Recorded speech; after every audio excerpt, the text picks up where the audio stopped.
Kami rindu jubah daripada Abraham diberkati untuk menjadi berkat. Blessed to become a blessing. Terima kasih Tuhan. Kami siap menerima firman-Mu di dalam nama dari Tuhan Yesus. Amin. Silakan duduk saudara kasih.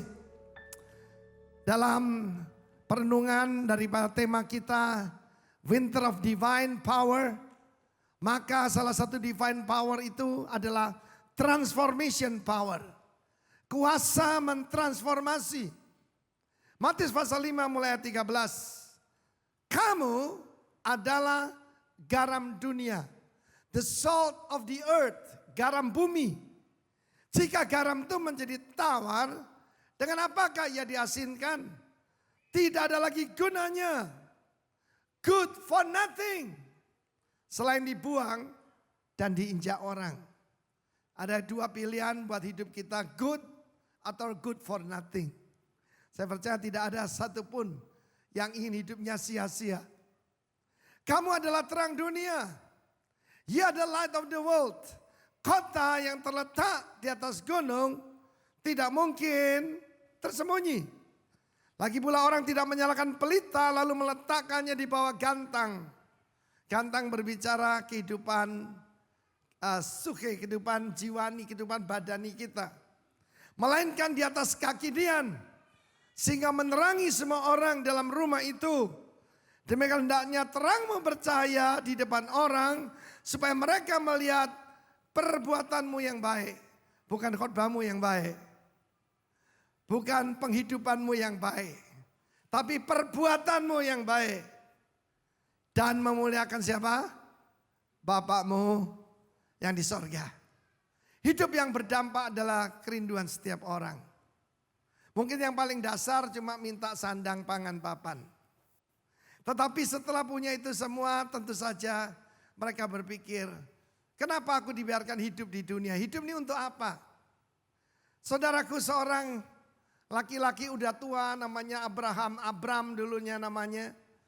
Tuhan memberikan dia satu jubah untuk membangun satu keluarga yang akan dijadikan berkat bagi seluruh bangsa di dunia. Dan jubah itu diberikan kepada kita melalui Tuhan Yesus. Blessed to become a blessing. Diberkati untuk jadi berkat. Untuk menjadi dampak. Ada 3 hal yang disampaikan oleh Tuhan Yesus. Pertama, kamu garam bumi. Sering saya mendengar khotbah, kamu harus jadi garam, harus jadi terang. Ayat itu tidak ada dalam Alkitab. Yang ada adalah kamu adalah. Ketika kita dilahirkan kembali, kita dipenuhi dengan Roh Kudus. Maka kita punya satu kualitas yang punya dampak transformasi. Merubah orang sekitar kita. Pertama kita adalah garam, kedua adalah terang. Dan yang ketiga adalah kota yang ada di atas bukit. Saudara yang kasih Tuhan, firman Allah menunjukkan kalau garam itu tidak ada kualitasnya. Dia tidak beda dengan pasir. Pasir tepi pantai diinjak-injak oleh orang. Tetapi garam itu kualitasnya luar biasa. Saya sudah sampaikan minggu-minggu lalu ada daya menyembuhkan. Ada daya untuk menghentikan kebusukan. Inti dari semuanya ini adalah how about the power of righteousness. Kuasa kebenaran in a corrupt world. Dunia ini korup saudara. Saudara firman Allah berkata, we live in a corrupt world, tetapi kamu adalah garam dan terang. Kita hidup di dunia yang penuh kegelapan. Kalau orang membunuh orang hanya untuk membunuh, this is darkness. Alkitab mengatakan bukan cuma kegelapan, tapi kekelaman yang paling kelam. Gross darkness. Kegelapan yang paling gelap. Dalam kegelapan orang tidak bisa membedakan istrinya sendiri apa istri orang. Uangnya sendiri atau uangnya orang tidak tahu saudaraku. Tetapi firman Tuhan mengatakan, He are the light of the world. Kita sebanyak mendengar tentang garam dan terang. Yang saya mau soroti hari ini saudara adalah kota yang di atas bukit. Kota di atas bukit itu kalau orang Israel mendengarnya dia mengerti. Adalah 6 kota yang ada di Israel yang dikhususkan for a special purpose. Yang kota itu dibuat untuk satu tujuan yang khusus. Yaitu untuk orang-orang melarikan diri ke sana. Orang-orang yang mengalami ketidakadilan. Orang-orang yang membunuh orang dengan tidak sengaja. Dan dikejar-kejar oleh penuntut balas.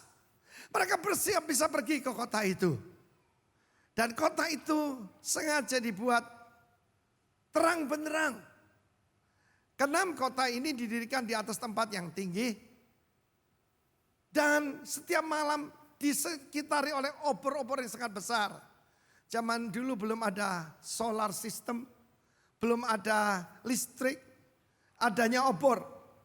Dan jalan menuju kota itu dibuat sangat lebar, highway. Mudah sekali menemukannya. Tidak usah cari-cari, sudah ketahuan. Setiap orang Israel tahu. If anything happen, kamu bisa pergi ke sana. Dan sana ada para penatua yang akan menyelidiki perkaranya. Gereja seperti itu. Rumah orang benar seharusnya seperti itu. Seperti tempat perlindungan. Dan kemudian apabila ada penuntut balas, akan dicegat oleh para penatua di sana. Berkata, baik, kita terima yaitu perkara ini dan kami akan selidiki dengan adil. Itu keenam kota tempat perlindungan. Dan apabila ada orang itu, saudaraku, mengalami membunuh orang dengan tidak sengaja, dengan tidak niat karena benci atau apa, maka saudaraku dia bisa berlindung di sana. Sampai kapan? Sampai imam besar meninggal dunia. Karena itu perlulah imam besar agung kita Yesus Kristus. Harus mati bukan cuma untuk menebus dan supaya testamen itu bisa jalan. Tetapi juga saudaraku, orang-orang di tertawan bisa dimerdekakan. Haleluya. Keenam kota ini ada artinya semua. Kota pertama adalah kota Kedesh.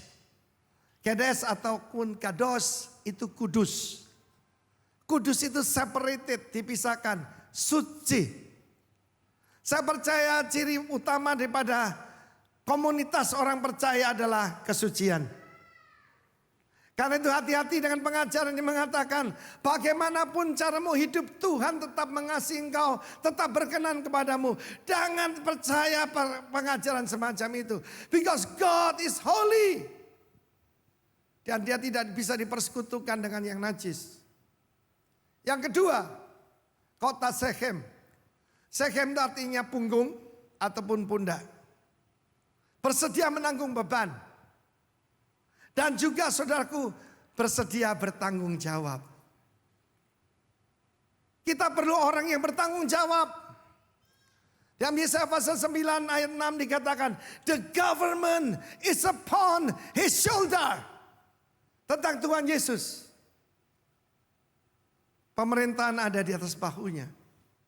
Ketika dia dikepung, dia mau ditangkap.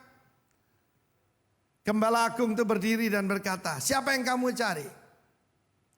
Yesus dari Nazaret, akulah dia. Lepaskan yang lain. Lah pemimpin seperti itu. Tetapi kita perlu pemimpin yang bertanggung jawab.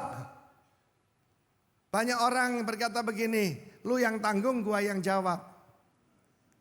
Tidak. Dari komunitas ini, dari gereja ini keluar pemimpin-pemimpin yang bertanggung jawab. Kadang-kadang memang kita dituntut yang aneh-aneh, saudara. Satu hari saya ditelepon orang. Saya kan dulu kontraktor. Nah saudara, ada sebuah rumah yang saya bangun 25 tahun yang lalu. Lalu sudah pindah 3 pemilik. Lalu dia pasang lampu kristal yang maha besar. Bukan besar, maha besar.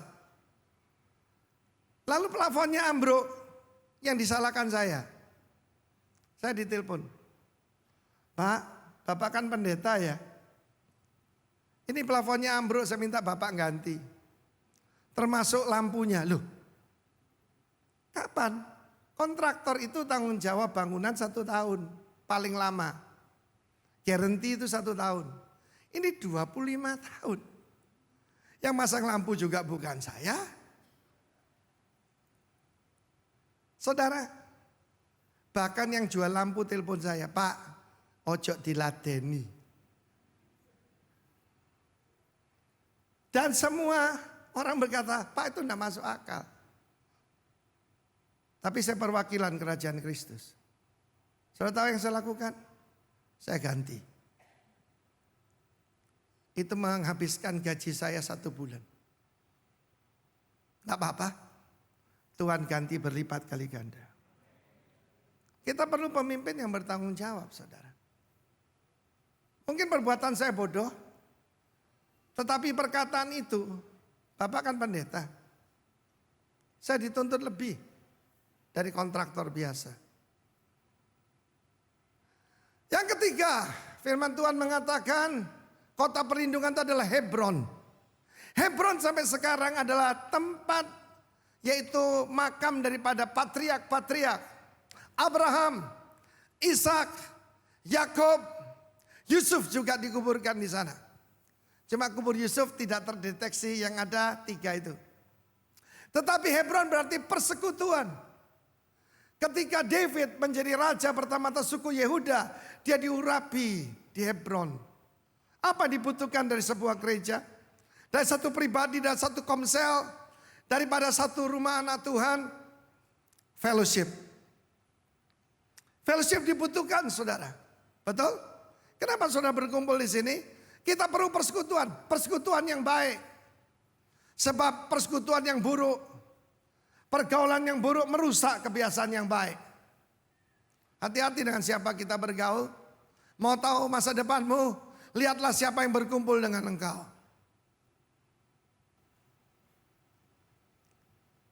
Anak-anak Tuhan yang biasanya belajar rendah hati, kumpul dengan orang sombong, bahasanya jadi berubah. Kota itu seperti benteng yang tidak bisa ditembus. Fortress. Dikelilingi oleh tembok yang tinggi. Benteng. Saya sampaikan pada para pemimpin yang bersama-sama dengan kita. Tuhan akan membuat setiap kali kita berkumpul, hadirat Tuhan sebagai naungan. Dan pemimpin-pemimpin yang seperti pondok tempat perlindungan terhadap angin ribut. Di luar ini banyak angin ribut, saudara. Terhadap segala macam taufan, daripada hujan lebat. Seorang pemimpin yang hebat itu memberikan pengayoman. Kota kelima adalah Ramot, artinya tinggi. Hamba Tuhan, anak Tuhan harus naik lebih tinggi, lebih mulia. Amin. Kita hanya bisa menarik orang yang ada di bawah kita. Lebih tinggi, lebih dekat dengan Tuhan. Sebab goal daripada kehidupan kita adalah sempurna seperti Tuhan. Di Matius 5 ayat 48, goal kehidupan saudara saya dicanangkan oleh Tuhan Yesus. Karena itu hendaklah kamu sempurna, sama seperti Bapamu di sorga sempurna adanya. Yang keenam adalah Golan. Kita sering mendengar dataran tinggi Golan, that's right. Pegunungan yang bersinggungan dengan Suriah atau Syria. Golan itu dari Gil, rejoicing. Rumah saudara seharusnya menjadi tempat yang sukacita. Saya masih ingat, saudara, rumah saya di tempat paling tinggi di Surabaya, yaitu di belakangnya Sangrila, saudara. Di belakang Maijen Sungkono ada perumahan bintang di Ponggo. Disitulah saya tinggal. Dan dulu rumah saya itu nggak ada tetangganya. Cuma ada satu di depan, kiri kanan kosong semua. Dan jalanan rusak. Saudaraku, Maijen Sungkono dulu sempit sekali. Jalanannya rusak. Tetapi setiap Jumat kami berkumpul. Kita memuji Tuhan. Dari 220 jadi 200. Mujizat-mujizat terjadi. Satu hari mau digerebek polisi, dikira tempat judi. Sebab biasanya yang suka cita, ada musik, ada orang tertawa, itu tempat judi, saudara. Tetapi seperti biasa polisi harus lapor pada RW dulu. Pak, kami akan gerebek kafling 761. Lalu RW kita berkata, oh itu tempatnya Pak Arifin. Sekarang jadi orang Kristen, itu tempatnya cuma Sembayang, kata, oh begitu. Kami kira tempat judi Pak. Oh bukan. Nggak jadi digerebek saudara. Tapi RW-nya lapor saya. Apa rumah saudara terkenal tempat sukacita? Atau tempat peperangan perang dunia ketiga? Bukan piring terbang lagi, sekarang ini zamannya handphone terbang. Ada teman saya orang kaya rumahnya kayak istana, tetapi di sana lebih baik tidak pergi ke rumahnya karena handphone berterbangan, saudara. Ya, pertengkaran yang merugikan. Haleluya. Saudara yang kasih, itulah yang Tuhan kehendaki dari kehidupan saudara saya. Seharusnya gereja seperti itu, persekutuan doa seperti itu, rumah seperti itu. Rumah kita dikenal sebagai tempat perlindungan saudaraku. Saudara yang kasih, apa kita punya kualitas garam? Saya masih ingat satu kali ada seorang ibu, ya seorang wanita, ya setengah umur begitu, bertobat di persekutuan doa kita. Lalu kemudian dia cerita, Pak Arifin, saya sudah pamit bos saya akan berhenti bekerja. Apa pekerjaan Taci, saya tanya. Oh saya ini kasir di tempat pijat Pak. Tapi saya sendiri tidak ada hubungan dengan pijat-pemijat. Cuma kasir, kepercayaan bos. Gaji saya tinggi dan bonusnya selalu pakai emas batangan. Tapi saya berkata pada bos saya minta kerja yang lain aja. Dia marah, juga marah pada Pak Arifin. Karena kenapa ngajarkan orang berhenti. Loh saudara, apa yang terjadi luar biasa. Belum cuma itu, dia juga berkata, Pak, saya ini hidup bersama dengan seseorang, seorang duda, lebih tua dari saya, jauh lebih tua lah, 15 tahun kalau nggak salah. Tetapi setelah saya mendengar firman Tuhan, saya ambil keputusan, yaitu tidak lagi berbuat dosa. Saya tahu, omnya tuh datang ke rumah saya. Tuhan ngatur begitu indah, ternyata temannya mertua saya. Dia masuk ke rumah saya dan berkata begini, Haya, dulu tidak ada apa-apa, sekarang ikut doa-doa, tidak mau sama Oe. Saya tanya, Cek, Cek sayang enggak sama dia? Oh ya, Oe sayang. Saya sayang sama dia. Nikah, Cek. Nikah atau pisah? Haya, mau nikah. Saudara tahu, saya bawa catatan sipil. Dan waktu saya datang, saudaraku, saya datang pakai dasi. Dikira saya yang mau kawin, saudaraku. Bapak ini lebih tua dari saya 30 tahun ya. Jadi waktu itu ya sudah 70-an itu. Ya, waktu itu dia datang, kita nikahkan. Hidup benar. Suatu akibatnya, dia menghentikan kebusukan. Pada waktu saya pulang ke rumah, kok istri saya sedang berdoa dan terjadi kelepasan di mana-mana. Tukang pijatnya dibawa semua ke rumah saya. Bertobat saudaraku. Tepuk tangan bagi Tuhan. Itu garam. Bosnya jengkel pada saya sampai sekarang. Dia kehilangan kasir. Dia kehilangan tukang pijat. Sebab garam menghentikan kebusukan. Luar biasa saudara. Di dalam Matius pasal 5 ditunjukkan karakteristik daripada umat Tuhan. Satu hari, salah satunya adalah murah hati. Nanti akan belajar, kita akan belajar apa yang membuat kita punya transformation power. Jadi garam terang dan seperti kota yang penuh kemuliaan di atas bukit. Ada cerita lanjut tentang ibu ini. Mendengar ayahnya menikah baik-baik. Anak-anaknya mengundang papanya untuk pindah ke Amerika Serikat. Anak-anaknya tinggal di daerah elit di Los Angeles area di California. Dan mereka mendengar, oh si papa sekarang jadi Kristen. Bertobat, bahkan menikah baik-baik. Mereka mengundangnya ke Amerika. Dan saya ingat ibu itu lagi, dia datang pada saya, Pak Arifin, saya diajak pindah ke Amerika.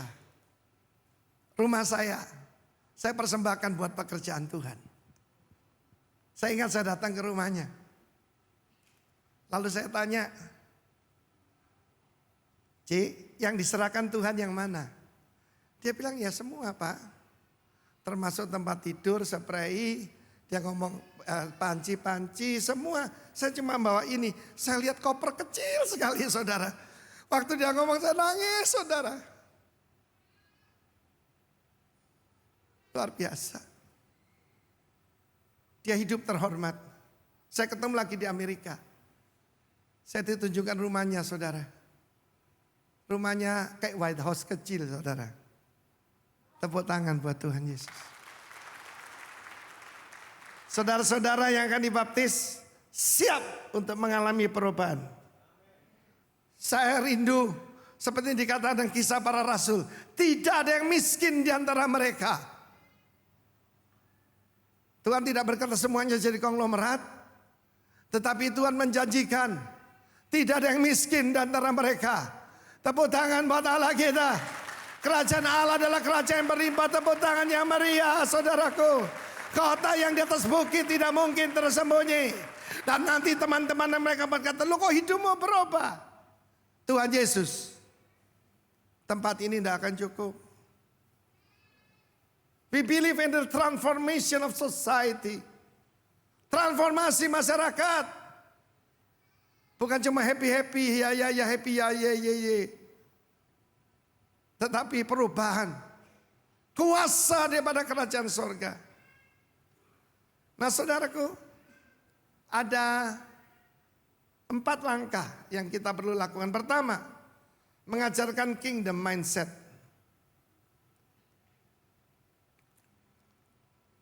Apa yang merubah seseorang? Pola pikirnya. Bertobat itu metanoeo. Roma 12 berkata, do not be conformed to this world.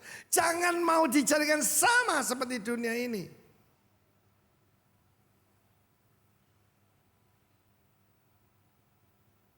Tetapi berubahlah oleh pembaruan budimu. Supaya kamu bisa membedakan kehendak Allah mana yang baik, berkenan dan sempurna. Metamorfosa.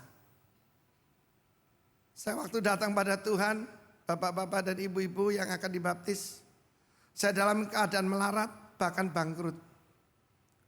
Tapi Tuhan merubah hidup saya. Dia masih Tuhan yang sama yang mengangkat orang miskin dari dalam debu. Mengangkat orang hina dari dalam lumpur dosa. Dan mendudukkannya bersama para bangsawan, bangsanya. Transformation power salah satu saya mau ceritakan. Apa yang Anda bisa lakukan kalau Anda itu miskin dan buta? Ibu Elizabeth Filipi di Semarang. Mendadak dikasih karunia oleh Tuhan. Karunia akan membawa kamu ketemu dengan orang-orang besar. Memang dia Anda bisa melihat, tapi mata rohaninya dibuka. Sudah tahu ada sebuah desa miskin di dekat Semarang. Desa itu tidak pernah panen.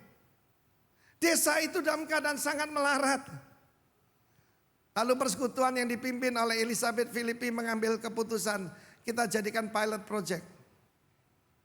Saudara, sekarang desa itu panen 3 kali setahun.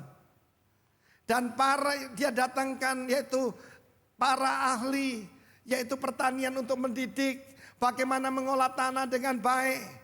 Ibu-ibu di persekutuan ini mengeluarkan dana buat itu. Dan hari ini saudaraku, para petani di sana mengajar ke seluruh Indonesia naik pesawat. Disponsori pemerintah. Sebab desa mereka menjadi sangat makmur. Itulah transformation power.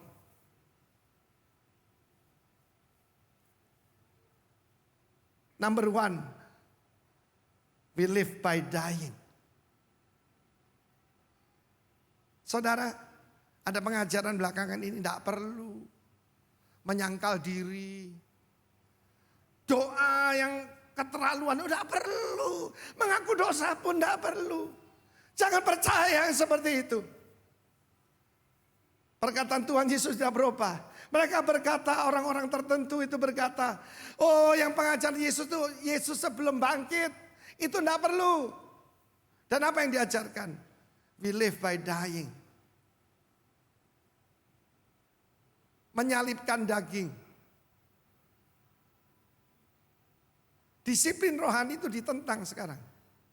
Bahkan kita mengajarkan nilai light, love, integrity, generosity, humility and truth. Salt itu spiritual, authority, leadership, transformer. Itu dikatakan membebani jemaat. Saya tidak peduli. Saudara dan saya perlu diajarkan nilai. We live by dying. Ada mengatakan disiplin rohani tidak perlu. Disiplin rohani itu berdoa, berpuasa, memberi. Itu tidak perlu. Perpuluhan tidak perlu. Semua tidak perlu. Kita sudah sempurna. Rasul Paulus sendiri mengatakan, aku tidak mengatakan aku telah mencapainya. Aku tidak mengatakan aku telah sempurna. Tapi aku mengejarnya. Itu yang dikatakan Rasul Paulus. We lead by serving. Kita memimpin dengan melayani. Yang ketiga, kita dapatkan untung. Kita dapatkan cuan. Kita dapatkan chen dengan apa? Memberi. Ini bertentangan dengan dunia. Kita mengajarkan jemaat yang tidak punya pekerjaan. Efesus pasal 5, pasal 4 ayat 28 berkata, yang mencuri jangan mencuri lagi. Tetapi dengan bekerja keras, maka dia akan punya satu dasar yang baik untuk bisa memberi kepada orang lain. 4 langkah. Pertama, earn, mendapatkan. Kedua, diajarkan save. Paling sedikit 3 bulan penghidupan kita harus ada, jangan di-OT. Ketiga, invest, diajarkan. Yang keempat, donate. Saya tidak mau persembahan diakonia asal-asal saja. Marilah kita lakukan dengan benar. Memang di sini selama ini saudaraku, karena yang join dengan kita kebanyakan orang-orang yang ya menengah atas. Maka diakonia itu tidak perlu. Tetapi sekarang, saudara lihat, kita akan membangkitkan orang-orang yang tertindas. Dan kita akan bangkitkan mereka jadi warga-warga sorga yang diberkati oleh Tuhan. Tepuk tangan bagi Allah kita. Order come from change. Keteraturan datang karena perubahan. Kita Kejadian pasal 1. Bumi belum berbentuk. Dalam gelap dan gelap gulita. Dalam keadaan chaos. Lalu Tuhan berfirman, jadilah terang. Maka terang itu pun jadi. Dia membuat matahari dan bulan. Matahari untuk berkuasa pada siang. Bulan untuk malam. Tapi saudara dan saya adalah terang dunia itu. Kelima, wisdom come from simplicity. Saya masih ingat tahun 81 saya kenal dengan Pak Rudi Artono. Saya baru bertobat dan saya dikasih kesempatan untuk membawa beliau pada Tuhan. Dan saya kaget dengan apa? Kesederhanaannya. Bajunya itu celana hitam, kaos putih. Kalau ke pesta ya baju hitam, celana jas hitam, dasi kupu hitam. Kaos kakinya hitam semua, saudara. Jadi tercampur-campur nggak apa-apa, hitam semua. Dia orang kaya, dia orang terkenal. Tetapi sangat sederhana. Kita sudah dengar tentang Warren Buffett yang begitu sederhana. Biasa saudaraku kalau orang kaya lama itu sederhana, OKB yang macam-macam. Tapi anak-anak Tuhan, Bapak kita punya segala sesuatu. Apa yang Tuhan mau dari saya dan saudara? Wisdom, but simplicity. Inilah sukses yang sebenarnya. Sukses itu didefinisikan dengan apa, saudaraku? Bukan apa yang banyak kita miliki, tapi by humility and service. Kalau hati kita balikin sombong, mengatakan ini semua dari kita, hati-hati. Sebab kunci pertama masuk kerajaan sorga adalah kerendahan hati. Blessed are the poor, because theirs is the kingdom of God. The kingdom of heaven milik daripada orang yang miskin di hadapan Tuhan. Kerendahan hati. Ini yang perlu kita ajarkan. Khotbah itu tidak selalu begini, tapi dalam percakapan. Preaching itu bukan selalu begini, tapi kalau waktu kita bicara entah di kafe, entah kita naik kereta api, kita ketemu siapa saja, kita lewat conversation. Tidak semua orang jadi pengkhotbah. Tetapi saudaraku, kita bagikan tentang nilai-nilai kerajaan. Begin by giving. Salah satu tanda daripada orang yang dijamah Tuhan itu murah hati. Saya perlu ngaku pada saudara. Tadinya saya pikir saya ini sudah lumayan lah jadi hamba Tuhan. Waktu ketemu dengan ibu yang saya ceritakan tadi. Waktu dia berkata dengan simple, ya semuanya Pak Arifin, tempat tidur, spray, ini panci-panci. Air mata saya mengalir, tidak bisa berhenti saudara. Saya merasa kafir dekat dengan dia. Dia bukan pendeta, dia bukan pengkhotbah. Tapi nilai kerajaan, dia baru jadi orang Kristen. Tapi luar biasa. Begin by giving. Lalu yang kedua, entrepreneurial increase. Setiap daripada kita bisa dibangkitkan menjadi orang yang bisa berfungsi. Saya ceritakan tentang seorang jemaat kita namanya Muji Asmo. Dia tukang masak, saudara. Dia bekerja, ya. Kalau orang punya jualan bakmi, nasi goreng itu, dia tukang masaknya. Tapi dia kemudian bertobat. Ya, dia bertobat, terima Tuhan Yesus, tapi masih miskin. Dia mendengar bahwa saya mengajar, ini kejadian di Denpasar. Saya mengajarkan School of Ministry, SOM. Setiap Rabu dia tidak masak, berarti tidak punya penghasilan, dia duduk paling depan. Dan dia telan semua yang saya ajarkan. Semuanya dia catat dan dia lakukan dalam hidupnya. Saya masih ingat waktu saya berikan ujian, yang pengusaha, yang orang-orang kaya kalah semua dengan Muji Asmo. Dia punya pengertian firman Tuhan. Lalu teman-temannya ini perlunya komsel. Mereka berkata, ayo kita urunan, belikan Cak Asmo rombong. Dibelikan rombong oleh teman-temannya. Jadi sekarang Asmo bukan cuma masak biasa, tapi rombongnya sendiri. Memang masih di pinggir jalan. Dari pinggir jalan dia punya warung, namanya warung Cak Asmo. Nah saudaraku, kemudian to cut the story short, hari ini dia adalah pengkhotbah, pendeta di tempat kita dan punya beberapa restoran. Saudara, salah satunya adalah dulu punya restoran Cak Asmo Chinese food. Saya bilang, Cak Asmo, ya Chinese food ojo Cak Asmo ngono. Jadi gimana? Ya Hongkong sudah ada Kowloon. Dia ganti saudaraku. Chinese food Kowloon, Kowloonnya kecil. Cak Asmo gede saudara. Tapi hari ini saudara yang kekasih, saya memberitahu dia diberkati Tuhan luar biasa. Kita harus berpikir increase. The increase of his government. Peningkatan dari kerajaannya. There shall be no end. Tidak akan ada batasnya. Yang ketiga, yang ini yang kita mau bangun, saudaraku. Community yang sedekah. Sedekah bahasa Ibrani artinya righteousness, kebenaran. Tapi sedekah juga artinya charity. Sedekah. Ada orang menerjemahkan sodako. Tidak ada bahasa Arab, nggak ada sodako. Sedekah aja. Amin. Sedekah. Tidak tahu di sini jadi sodako. Tetapi artinya sama. Orang yang benar pasti suka memberi. Itu buktinya. Dan kita harus membangun satu komunitas yang saling memperhatikan satu dengan yang lain.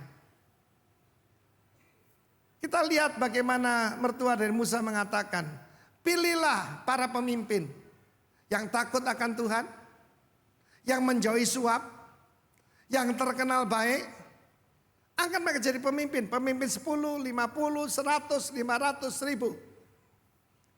Sebab orang Israel itu kalau kumpul 10 orang itu disebut jemaat.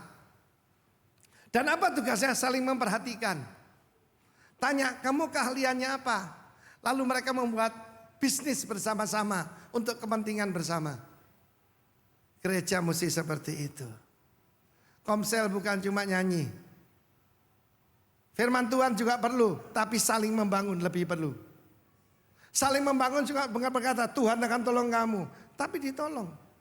Karena masih ada yang nomor 4, yaitu Yesaya 58.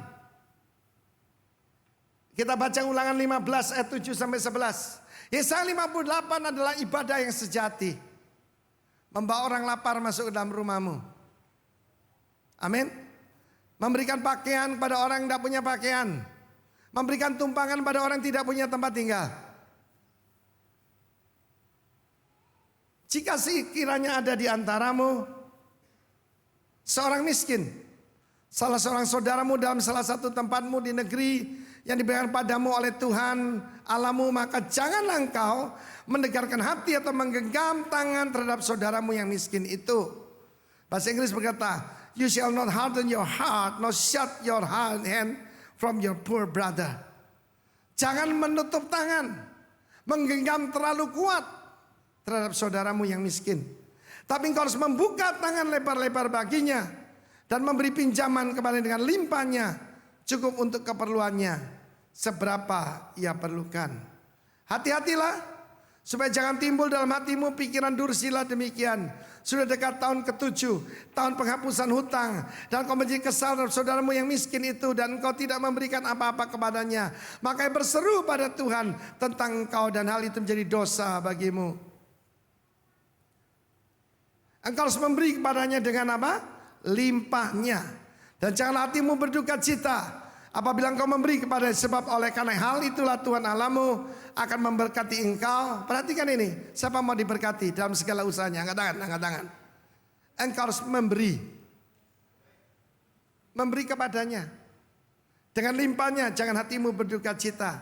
Apabila engkau memberi kepada, sebab oleh karena hal itulah Tuhan Allahmu akan memberkati engkau dan segala pekerjaanmu dan segala usahamu. Ayat terakhir, sebab orang-orang miskin tidak hentinya akan ada dalam negeri itu. Dan sebanyak memberi perintah kepadamu demikian, harus engkau membuka tangan lebar-lebar bagi saudaramu yang tertindas dan yang miskin di negerimu. Coba buka tangannya. Amin. Ketika kita rubah pikiran kita dengan kingdom mindset, ketika kita tahu orang benar itu adalah orang yang menjadi berkat, ketika kita membangun komunitas yang sedemikian, maka Surabaya akan diubahkan. Tepuk tangan bagi Allah kita, saudaraku. Haleluya. Kota yang di atas bukit tidak mungkin tersembunyi. Saya ingat orang tua saya, mereka belum Kristen waktu itu. Tapi saya diberi contoh bagaimana membuka tangan kepada orang menderita.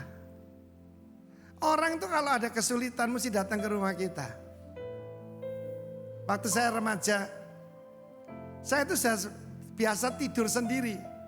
Ya, sebab saya anak laki satu-satunya. Jam 2 pagi saya dibangunkan papa saya.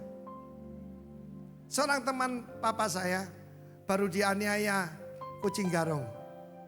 Istrinya yang galak, saudaraku. Mukanya baret-baret semua, dicakar sama istrinya. Mungkin siu kucing betul itu, istrinya itu. Ya, papa saya bangun bawa temannya, dia panggil saya, lu pindah tempat lain. Temannya tinggal di situ. Dan ayah saya membersihkan luka-lukanya. Memberikan dia merkurokrom. Dan besoknya benar, kucing garongnya datang, saudaraku. Istrinya pasti saya tahu, mesti di rumahmu suami saya. Di mana suami saya? Itu galaknya minta ampun. Saya pada waktu itu ketok-ketok ini, intuitri, amit-amit, cirolu, jangan sampai punya istri seperti ini. Dan papa saya menghadapinya, kamu tenang. Oh ternyata Saya tahu itu pekerjaan gembala, saudara. Lalu datang lagi saudaraku ke rumah kita. Orang sakit asma. Saking beratnya asmanya, matanya itu mendolok ini saudaraku. Dan orang itu jarang mandi. Dikasih kamar paling besar. Kamar saya lebih kecil. Ya kebutuhannya banyak kata papa saya. Lalu papa saya ngeroi. Nah saudaraku, orang gak pernah mandi kalau dikeroi keluar apa saudaraku? Keluar buffalo foot saudaraku. Aduh. Tapi rupanya setelah saya jadi hamba Tuhan, itulah pekerjaan saya saudara. Orang-orang ke rumah saya, orang aneh-aneh. Satu kali ada lagi orang keluar dari rumah sakit jiwa, dibawa ke rumah saudara. Bekas orang gila, dia bikin kartu nama. Dia ngarang PT, lalu dia tulis presiden direktur. Lalu pembantu di rumah saya digoda semua mau dikawini sama dia. Saya bilang, papi, kenapa orang itu dibawa ke rumah kita? Nah, habis istrinya tidak mau, anaknya tidak mau, keluarga tidak mau, ya ke rumah kita. Oh gitu toh. Saya ternyata niru saudara. Ketika saya bertobat, kan kerjaannya ngusir setan. Maka saya bawa orang-orang gila ke rumah saya, saudaraku. Yang satu pernah ke rumah saya ada tangga kan, naik turun, saudaraku, naik turun bawa pisau, saudaraku, naik turun. Yang satu ada gadis cuci muka 6 jam, I'm not kidding, bukan 5, 6 jam. Sabun habis 3. Lalu apa yang dilakukan mertua saya? Dia sembunyikan semua sendok garpu sih, pisau-pisau dia sembunyikan. Dia bilang lu enak aja. Gua yang di rumah nanti kalau gua dicekek bagaimana? Ya papi berdoa toh. Yang saya berbuat mungkin bodoh. Tapi papa saya telah memberikan contoh yang baik. Bagaimana dengan kasih dalam perbuatan. Yang satu lagi ini gilanya agak berat saudara. Saya taruh di sebelah rumah saya. Lalu gerbangnya itu kita tutup, kita gembok. Digoncang. Saya perhatikan ibu mertua saya.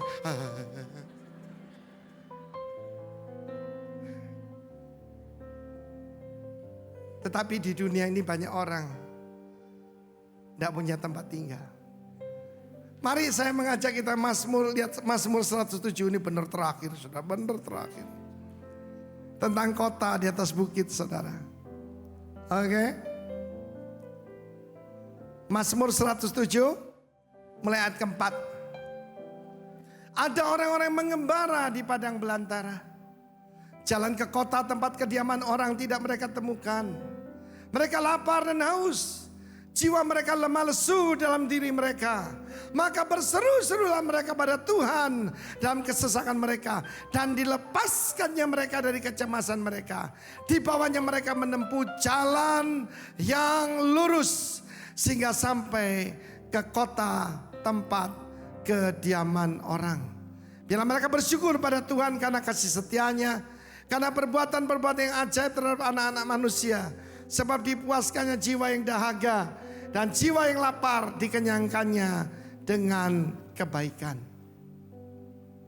Saya masih ingat rumah kita yang kecil itu menjadi tempat jujukan buat orang-orang susah.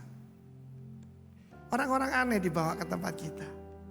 Satu hari saya dapat telepon. Zaman dulu belum ada HP ya, pakai pager. Istri saya telepon. Istri saya nih kalau nggak penting nggak telepon saudara. Dia bilang kamu cepat pulang. Ini ada orang kerasukan setan. Saya bilang kan biasa kerasukan setan ya. Kan ada kamu dan mami, usir aja. Ya tapi yang ini buka celananya. Wah ini gawat. Saya terbangkan hardtop saya pulang ke rumah.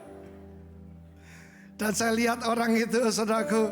Sudah tidak lepas celana lagi tapi dia mengambil kerikil dimakan saudara. Dalam nama Yesus orang itu dibebaskan dan pulang dengan merdeka. Yesus luar biasa.